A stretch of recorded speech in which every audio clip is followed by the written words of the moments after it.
Fala pessoal, beleza? Bom, hoje a gente vai falar um pouquinho sobre contrapressão, sensor de contrapressão. O que ele é importante, o que influencia e como ele pode ajudar a gente a de repente resolver um problema do carro, tá? Então aqui a gente tem um log de um carro de pista, motorzinho AP, bem simples, só turbo mesmo, motor original, comando original, cabeçote original, nada demais, turbina pequena.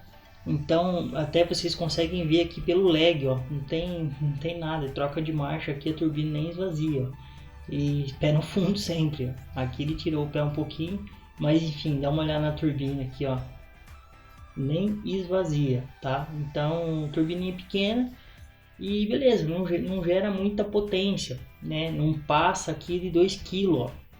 Só que o que a gente percebe? Esse carro tem sensor de contrapressão e ele tá marcando aqui, ó. Olha que interessante. Aqui, nessa segunda marcha aqui, vocês podem perceber que ele já tem um pouquinho de contrapressão, ó, tá? Mas ainda assim, a pressão de turbo com o alvo que a gente quer tá bem próximo, certo? No momento em que você começa, aqui ele colocou uma terceira marcha, que você começa a ter mais pressão de turbo e o alvo começa a aumentar, aqui já estava no desespero, tá pessoal? Aqui a gente já estava enfiando pressão na cabeça da válvula para ver se o turbo respondia, tá? Então o que acontece? Não adiantava, né? A gente colocava pressão aqui, pedia um alvo de pressão de turbo, mas a turbina e a contrapressão não ajudava. Percebam que quanto mais vem a pressão de turbo aqui, ó, mais diminui o meu alvo de pressão. Eu não consigo mais chegar nesse alvo, tá? Então quanto mais eu peço, mais difícil fica de chegar a esse alvo. Em contrapartida, a contrapressão vai aumentando, tá? Então isso que eu preciso observar, tá? Vamos dar um exemplo aqui, ó. Aqui chegou em 2 kg, 2,6 eu estava pedindo e a contrapressão não para de aumentar, tava 1,3 já, tá? Então isso é muito comum. E o que gera geralmente isso? Bom, principalmente a válvula de alívio, né? A wastegate. Então ela precisa ser uma válvula grande, precisa ter vazão. Geralmente a válvula não tem vazão, tá? Outro detalhe, coletor.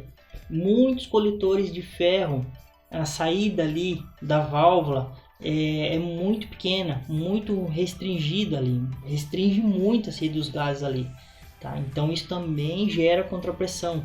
Às vezes o pessoal monta uma válvula grande num coletor de escape, no coletor feito, né? Não tubular, o feito mesmo, aquele mais comum, e aí o pessoal não se atenta a isso.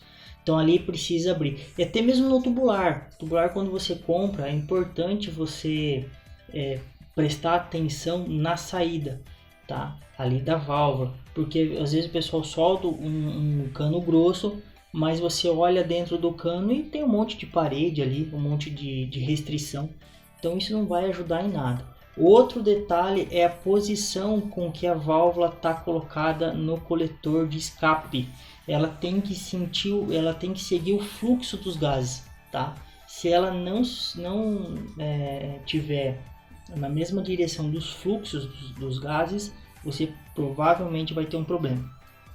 E aonde você percebe isso? Aqui, olhando o datalogger e vendo a pressão contra a pressão subir, dificuldade para você carregar two-step, dificuldade para você carregar burnout, você não consegue fazer carregar, não consegue fazer encher a turbina, tem muita dificuldade, a pressão não estabiliza, o RPM não estabiliza, então fiquem atentos a isso. E carcaça quente também, tá? Carcaça quente muito pequena também pode gerar contrapressão. Mas o que eu acho que é o ideal? Cara, eu acho assim, ó. Se você tá com 2 kg de pressão aqui, tem que ser pelo menos metade, tá? Tem que ser pelo menos metade. É claro que quanto menos contrapressão, melhor. Só que você não pode ter tão pouca contrapressão ao ponto de o turbo não girar. Então um pouco de contrapressão é saudável, porque você está empurrando os gases ali para a turbina. Se você não tiver nada de contrapressão, teu turbo não vai ter força para girar. Um turbo muito grande para o motor que você tem, tá? Ou a carcaça quente muito grande. Então um pouco de contrapressão é saudável, você precisa ter, né? E a proporção que eu acho, tipo assim, próximo do ideal é pelo menos menos da metade, tá? Da pressão de turbo. Vocês vão perceber que assim que a contrapressão começa a aumentar muito, você começa a perder eficiência da turbina. Você não consegue mais ter tanto ganho de potência no teu motor e também, consequentemente, você não consegue também avançar com a pressão de turbo. Beleza? Então, espero que vocês tenham entendido, tenham gostado. Não esquece de sentar o dedo aí no like e até a próxima.